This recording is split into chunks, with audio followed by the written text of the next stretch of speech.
Teen driving. Oh, we all have so many questions. Well, I took my top 4 questions and asked Doug Herbert. He is the country's leading specialist in teen driving safety. He even started a program called B.R.A.K.E.S, which is a clinic that happens all over the country, which teaches kids how to drive safer. Check it out.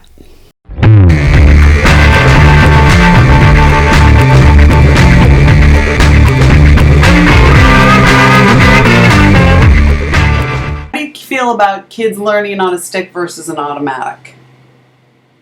Well, that we've been talking about a lot lately. I think if the kid has the opportunity to drive a stick shift car, put him in a stick shift car. Because guess what? When you drive a stick shift car, you don't have time for any other distractions. Amen.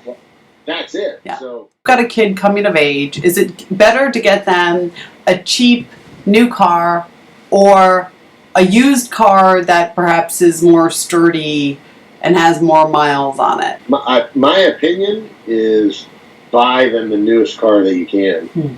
That's my opinion. Just because all the, that stability control, not Southern California is not that big a deal. No. But in most places in the country, that's a big deal. Yeah. That stability control that's unbelievable. Yeah. How much that will help on poor road conditions. Yeah. But like brakes, airbags, obviously airbags.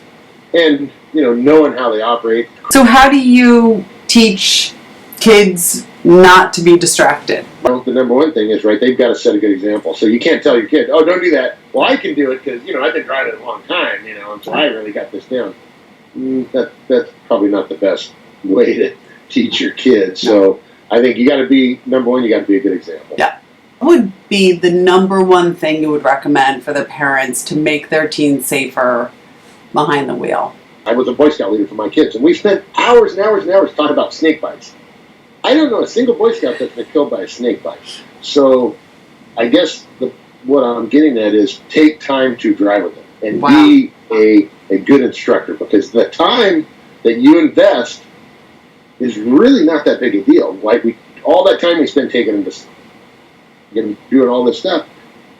But when it comes to cars, it's funny. We think, oh, well, we're going to send our kid through this driver ed class, and then they're good to go.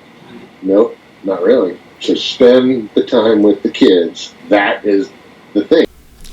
Okay, so to recap, number 1, we're going to teach our kids how to drive stick shift cars. Yay! 2, we're going to buy them the newest car we can, because things like airbags and safety features are really good things. 3, we're going to teach them how to keep their eyes on the road by keeping our eyes on the road.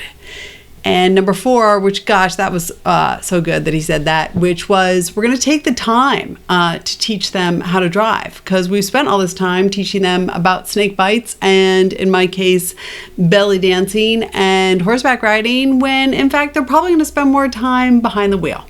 So thanks so much for watching. Keep your kids safe and be a great role model yourself.